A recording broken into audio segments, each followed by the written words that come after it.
Good morning all of you, welcome.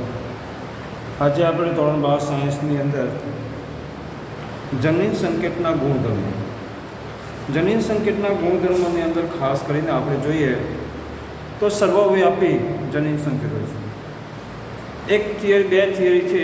એક જનીન સંકેત અનુકૂલનની વાત કરવાની છે, ટ્રાન્સફર આરએનએ અનુકૂલન, ને બીજું જનીન સંકેતના ગુણધર્મો. તેમાં સર્વવ્યાપી જનીન સંકેતની અંદર ખાસ કરીને યુનિવર્સલ હોય છે. તે મોટે ભાગે દરેક જગ્યાએ વાયરસ, બેક્ટેરિયા, વનસ્પતિ, પ્રાણીઓ દરેકની અંદર એ જનીન સંકેતો એક જ પ્રકારના હોય છે. એ જનીન સંકેતો બદલાતા નથી. જે જનીન સંકેતો વિશે આપણે ગઈકાલના લેક્ચરમાં જોયું તો જનીન સંકેતો હંમેશા ટ્રિપ્લેટ સંકેતમાં હોય છે. પ્રથમ સ્થિતિ, દ્વિતીય સ્થિતિ, તૃતીય સ્થિતિ. પ્રથમ સ્થિતિમાં યુએસી એક ખાનામાં આવે છે, દ્વિતીય સ્થિતિમાં પણ એ રીતે જ હોય છે, અને તૃતીય સ્થિતિમાં આખા ચારે ચાર નાઇટ્રોજન ગોઠવેલો હોય છે. ને એ રીતે આપણે લઈએ તો જોર્જ ગેગોએ જનીન સંકેત આપેલા. તે બેક્ટેરિયા, વાયરસ, પ્રાણીઓ, વનસ્પતિઓ બધેમાં એક સરખા હોય છે. ત્યાર પછી બેક્ટેરિયાથી મનુષ્ય સુધી યુ ફિનાઇલ એલેનિન, PHE ટૂંકમાં લખેલા છે કાલે મેં ચેકર બોર્ડની અંદર. PHE એટલે ફિનાઇલ એલેનિન. એ બેક્ટેરિયાથી મનુષ્ય સુધી એક જ યુ એટલે કે ઉરેસિલ આવેલા હોય. પ્રથમ સ્થિતિમાં ઉરેસિલ, બીજી સ્થિતિમાં ઉરેસિલ, ત્રીજી સ્થિતિમાં ઉરેસિલ, યુ આપણે મેન્ડલના દ્વિસંકરણ પ્રયોગ પ્રમાણે કરતા હતા તે રીતે બધા ગોઠવ્યા તો એ આપણને ફિનાઇલ એલેનિન હોય છે. તો એ બેક્ટેરિયાથી એ મનુષ્ય સુધી બધાની અંદર એ જ પ્રકારનો જનીન સંકેત જોવા, એટલે કે એના ગુણધર્મો થયા. ત્યાર પછી વિશિષ્ટતા, સ્પેસિસિટી. તો એની અંદર જનીન સંકેત વિશિષ્ટ હોય છે. એક જ પ્રકારનો સંકેત એક જ પ્રકારના એમિનો એસિડ માટે સ્થાન નક્કી કરતો છે. અને ત્યાર પછી અવનત સંકેતો આવે છે, એટલે કે ડીજનરેટ કોડન. ડીજનરેટ કોડનની અંદર એક જ એમિનો એસિડ એ ખાસ કરીને એક કરતાં વધારે સંકેતો દ્વારા નિશ્ચિત કરે છે. એક જ એમિનો એસિડ એક જ કરતાં વધારે સંકેતો દ્વારા એ નક્કી થતું. એટલે આપણે 64 પ્રકારના જનીન સંકેતો જોયેલા, તો એક એમિનો એસિડ બનાવવા માટે કોઈ એક જ ચોક્કસ સંકેત હોય છે. છતાં પણ અવનતની અંદર શું છે કે એ એકથી વધુ જનીન સંકેતો અંદર આવેલા હોય છે, ને એને કારણે તેના લીધે તે એમિનો એસિડ બનતો હોય છે. તો એ રીતે એમિનો એસિડ વિશિષ્ટ પ્રકારના આપણને ગુણધર્મ ધરાવે છે. અને પછી એ પોલીપેપ્ટાઇડ બનતી જોડાય છે, અને પછી પ્રોટીન સંશ્લેષણની અંદર કાર્ય કરે છે. ને એના માટેના પ્રારંભિક સંકેતોની અંદર ઇનિશિયલ કોડન આપણે કાલે જોયેલું મિથિયોનિન, UAG, એ મિથિયોનિન જે છે તે AUG મિથિયોનિન માટેનો સંકેત જે છે તે પ્રારંભિક સંકેત છે. અને પ્રારંભિક સંકેત એટલે કે એ હોય છે ત્યાંથી એ આપણે પોલીપેપ્ટાઇડની શૃંખલાનું પટ્યાંકન થવાની શરૂઆત થાય છે. અને પછી સમાપ્તિ સંકેત આવે છે, ને એ સમાપ્તિ સંકેત ત્યાં પૂર્ણ કરે છે, ને એ કોઈ પણ એમિનો એસિડ બનાવતું નથી. સમાપ્તિ સંકેત પછી અર્થહીન સંકેતો આવે છે. તો એ બધા જે અર્થહીન સંકેતો નોનસેન્સ કોડન હોય છતાં પણ તે કંઈક ટકામાં આવે છે. આપણા સમાજની અંદર બી કેટલાક નોનસેન્સ પાગલ, ગાંડો કહે છે, છતાં બી કેટલીક વાર એ પાગલને, ગાંડા અને નોનસેન્સ એ જરૂરી છે. પ્રોટીન સંશ્લેષણના અટકાવવા માટે જે થાય છે મેસેન્જર આરએનએ ઉપર પટ્યાંકન, પછી ભાષાંતર, પ્રલંબનની ક્રિયા થાય છે. જો એ ક્રિયા થયા જ કરે તો પ્રોટીન, ચોક્કસ પ્રકારનું પ્રોટીન આપણને મળતું નથી. ને એટલા માટે અર્થહીન સંકેત જે નેગેટિવ નોનસેન્સ શબ્દ પ્રયોગ કર્યો છે, પણ નોનસેન્સ પણ કેટલીક વાર સેન્સવાળા હોય છે. ને તે સમાપ્તિ, ભાઈ હવે અટકતું, અહીંયા અટકવાનું છે, પ્રોટીન બની ગયો, બરાબર ને. તો અર્થહીન સંકેતની વાત કરવાની છે. ત્યાર પછી રેખીય સમાંતરતાની જોઈએ, ને ત્યાર પછી આપણે બીજો સવાલ જે છે ટ્રાન્સફર આરએનએ અનુકૂલનની વાત કરીએ. તો ટ્રાન્સફર આરએનએની અનુકૂલનની આકૃતિ મેં અહીંયા બોર્ડ પર દોરેલી છે પહેલાં, ને પછી પેલા જે ગુણધર્મોની ચર્ચા કરી છે. ને ટ્રાન્સફર આરએનએની અંદર એ લૂપ આવે છે, પ્રતિસંકેત લૂપની અંદર એ જે છે તે મેસેન્જર આરએનએ જે હોય છે, આપણે કાલે આ વાત કરતા હતા, તેની ઉપર આ રીતે નાઇટ્રોજન બેઝ ગૂંથવાયેલા હોય છે. યુ બરાબર ને. AUG એટલે કે મિથિયોનિન. જ્યાંથી મિથિયોનિન આવેલો હોય છે ત્યાંથી એ સંકેત, એ પટ્યાંકનની ક્રિયા થાય છે. ને એ રીતે પટ્યાંકન થતું જાય છે. ને પછી એ ટ્રાન્સફર આરએનએ જે છે એ અંદર ખાસ કરીને ઊંધા આકારનું હોય છે. ક્લોવર, બરાબર, ક્લોવર કહે છે ને, ક્લોવર. તો એ MCQમાં માટે શબ્દ યાદ રાખવાનો છે. ક્લોવર એટલે કે ઊંડા L આકારનું એ ટ્રાન્સફર આરએનએ આપણે લૂપની અંદર ગોઠવાયેલું છે ને એની ઉપર પટ્ટી સંકેતો આવે છે. મેસેન્જર આરએનએ ઉપર જે સંકેતો હોય છે તેના સામે એ પટ્ટી સંકેત એની ઉપર ગોઠવાય છે ને એ ચોક્કસ પ્રકારનું આપણે આયોજન કરે છે ને એ રીતે આપણે જોઈએ બોર્ડ પરથી 2 થિયરીઓ. તો પહેલાં આપણે જોઈએ આકૃતિની વાત પછી કરીએ, કારણ કે આકૃતિની જે સવાલ જે છે પછી આવે છે. પહેલાં ગુણધર્મોની ચર્ચા કરી. તો જનીન સંકેત જીનેટિક કોડના ગુણધર્મો દર્શાવો. તો આકૃતિની નીચે મેં એના ગુણધર્મો લખેલા છે, એટલે કે સર્વવ્યાપી જનીન અર્થહીન સંકેત, પછી આપણે અવનત સંકેત, બરાબર ને. તો એ બધા એના ગુણધર્મો છે. વિશિષ્ટતા, સ્પેસિફાઇસિટી, તો એ રીતે સ્પેસિફાઇસિટીની વાત કરવાની છે. તો એ 4-5 જે સંકેતો છે એટલે જે મોટે ભાગે પૂછાતા હોય છે, તો એ બંને થિયરીઓ સાથે મળીને પણ 5-4 માર્ક રીતે પૂછાય. તો અહીંયા આકૃતિની અંદર બહુ ઈઝી આકૃતિ છે. એ અહીંયા આપણે આ રીતે ચોરસ દોરી દઈએ અને પછી બંને ચોરસના ભાગોથી આ રીતે આપણે એક લૂપ બનાવીએ અને બીજા બાજુથી આપણે ફરી બીજી એક લૂપ બનાવીએ. તો એ ટ્રાન્સફર આરએન છે. ઊંડા એલ આકારનું હોય છે, ઊંડા એલ આકારનું. 5' થી 3' છેડો એ મેસેન્જર આરએનએ જે ટ્રાન્સફર આરએનએ છે, મેસેન્જર આરએનએ નથી, અહીંયા ટ્રાન્સફર આરએનએ છે. એટલે કે ટ્રાન્સફર આરએનએનું અનુકૂલન છે. એ પટ્ટ્યાંકન થવાનું હોય છે. એ આપણે મેસેન્જર આરએનએ દ્વારા જે લાવે છે માહિતી, એ વહન કરવાનું કાર્ય એ ચોખ્ખું.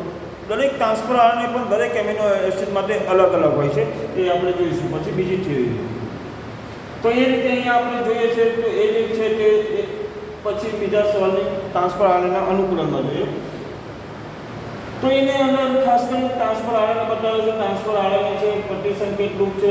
અહીંયા UAC આવેલું છે, યુની સામે A આવે છે, એની સામે U આવે છે, જીની સામે C આવે છે. એ આપણે આગળ હસી અને C ને પેલા એની અંદર જોઈ ગયા, જે ખાસ કરીને એ વૈજ્ઞાનિકોએ આપેલું હતું, જે ભૌતિક શાસ્ત્રી હતા તે વિજ્ઞાન. તો આ રીતે આપણે ત્રિપ્લેશ સંકેત આપેલા, જે જોર્જ ગેગોવે તેના આધારે ને પછી મેક્લોઇડ, મેકાર્થીને એની વાત, વૈજ્ઞાનિકોની વાત કરી ગયેલા ને એ બધા જે જનીન સંકેતો જે છે તે એ નાઇટ્રોજન બેઝનો ક્રમ જે છે તે અને કોની સામે કોણ, પ્યુરિનની સામે પિરિડિમિન. તો જો એ સર્વવ્યાપી યુનિવર્સલ જનીન સંકેત સર્વવ્યાપી છે તે વાયરસ, બેક્ટેરિયા, વનસ્પતિઓ અને પ્રાણીઓમાં એક જ પ્રકારના એમિનો એસિડ માટે સમાન પ્રકારનો સંકેત છે. દરેક માટે એક જ પ્રકારનો, એ વાયરસ હોય કે બેક્ટેરિયા હોય.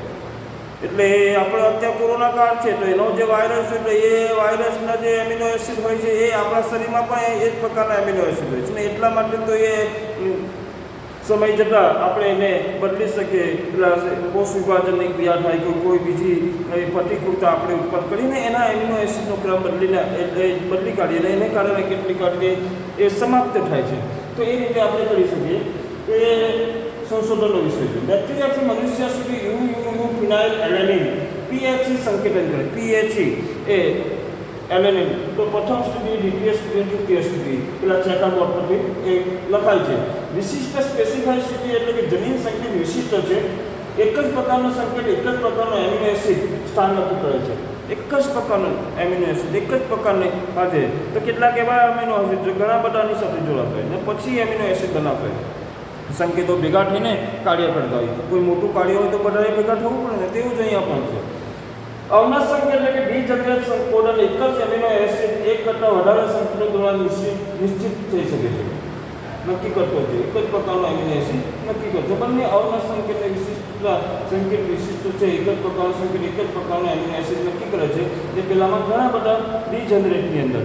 અને ત્યાર પછી આપણે જોઈએ તો પ્રારંભિક સંકેત મોસ્ટ આઈએમપી છે એ કેટલીક થિયરીમાં મિથિયોનાઇન જે પોલીપેપ્ટાઇડના શૃંખલાના શરૂઆત કરનારના સંકેતને પ્રારંભિક સંકેત કહે છે. તે મિથિયોનાઇન હોય છે એના માટેનો જે સંકેત છે એ ઉજી આપે છે. તેમજ પ્રારંભિક સંકેત પણ છે. અર્થહીન સંકેત એટલે નોનસેન્સ કોડન, જે અત્યારે મેં વાત કરી 3 એવા નોનસેન્સ કોડન હોય છે અર્થહીન સંકેતો કે જે કોઈ પણ એમિનો એસિડનું સંકેતન કરતું નથી.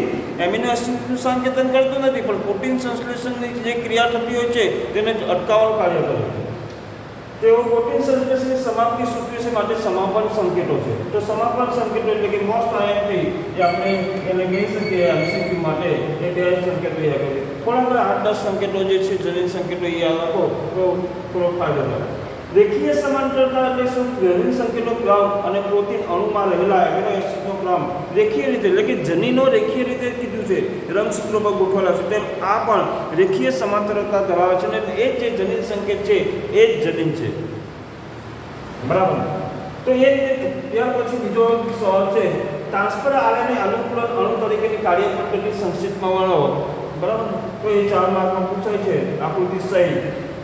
તો એ ફ્રાન્સિસ ક્રિકના મત પ્રમાણે જનીન સંકેતોને વાંચવા અને તેને એમિનો એસિડ સાથેનો સંબંધ રાખવાની ક્રિયાવિધિ એટલે એ ટ્રાન્સફર આરએનએ અનુકૂલન.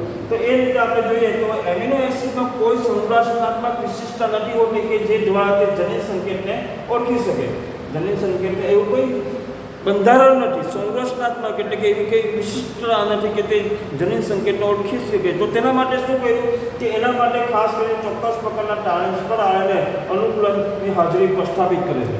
એટલે કે તેઓ અનુકૂલન અણુની હાજરી પ્રસ્થાપિત કરે છે જે દ્વારા તે જનીન સંકેતને સ્પષ્ટ ઓળખે અને બીજી બાજુ ચોક્કસ એમિનો એસિડને જોડતા જાય. તો ઓળખે એટલે પછી ક્યાં ગોઠવવાનું છે તે ત્યાં ગોઠવાતા જાય. એ મેસેન્જર આરએનએનો એક ક્રમ આપણે જાણતો હોય ત્યાં પેલા ટ્રાન્સફર આરએનએ દ્વારા કોષરસ માટે આવા એમિનો એસિડને લાવીને એને ગોઠવતા જાય. તો એને ટ્રાન્સફર આરએનએ પ્રસ્થાપિત અનુકૂલનની હાજરી પ્રસ્થાપિત કરે છે.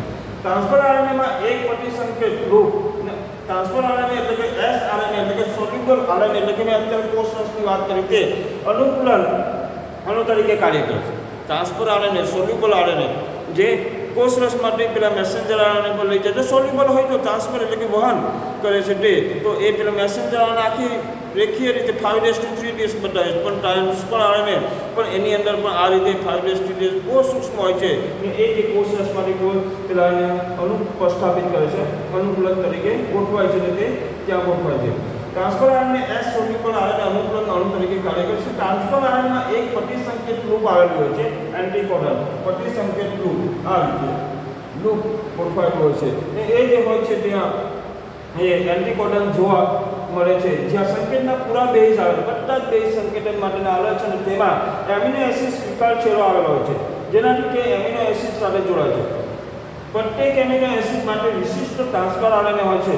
પ્રત્યેક એમિનો એસિડ માટે જે આપણે ગુણધર્મોમાં જોઈ ગયા તે રીતે ટ્રાન્સફર આરએનએ હોય છે. પ્રારંભ માટે બીજો એક ચોક્કસ ટ્રાન્સફર આરએનએ હોય છે જેને પ્રારંભ ટ્રાન્સફર આરએનએ અને પ્રારંભ એમિનો એસિડ જે છે જે આપણે મિથિયોનિનને કીધું અર્થહીન સંકેતોમાં આપણે પેલા એની અંદર પ્રારંભિક સંકેતોની અંદર એ મિથિયોનિનને આપણે લીધો તો એ મિથિયોનિન સંકેત આવે છે ત્યાંથી પોલીપેપ્ટાઇડ શૃંખલાનું સંકેતનની શરૂઆત થાય છે. પ્રત્યેક એમિનો એસિડ માટે વિશિષ્ટ ટ્રાન્સફર આરએનએ હોય છે. પ્રારંભ માટે બીજો ચોક્કસ ટ્રાન્સફર આરએનએ હોય છે જેને પ્રારંભ ટ્રાન્સફર આરએનએ કહે છે. સમાપ્ત સંકેત માટે કોઈ ટ્રાન્સફર આરએનએ હોતો નથી. સમાપ્તિ સંકેત આવે છે તેના માટે 3 સંકેતો જે છે તેના માટે સ્ટોપ કોડન તેના માટે કોઈ એ ટ્રાન્સફર આરએનએ હોતો નથી. આકૃતિમાં ટ્રાન્સફર આરએનએનું દ્વિતીય બંધારણ જોવા મળે છે જે ક્લોવર તરીકે આપણે આ ઓળખીએ. જે ક્લોવર તરીકે ઓળખે તો એ રીતે આપણે ખાસ કરીને જોઈએ અને એ રીતે ક્લોવર પર્ણ જેવું ક્લોવર એટલે પર્ણ જેવું એક આખું આ રીતે જે હોય છે તેને પણ હકીકતમાં ટ્રાન્સફર આરએનએ ઊંડા એલ આકારનું હોય છે. તો ઊંડા એલ આકારનું જે ટ્રાન્સફર આરએનએ હોય છે તેને ક્લોવર એ પર્ણ જેવું હોય છે અને એ રીતે અર્થહીન સંકેતો સમાપ્તિ સંકેતો પણ જરૂરી છે. નોનસેન્સ કોડનની આપણે વાત કરી બરાબર ને. તો એ રીતે અહીંયા બે થિયરી જોઈ જનીન સંકેતોના ગુણધર્મો અને ટ્રાન્સફર આરએનએના અનુકૂલનો નીકાળીએ રીતે. Thank you.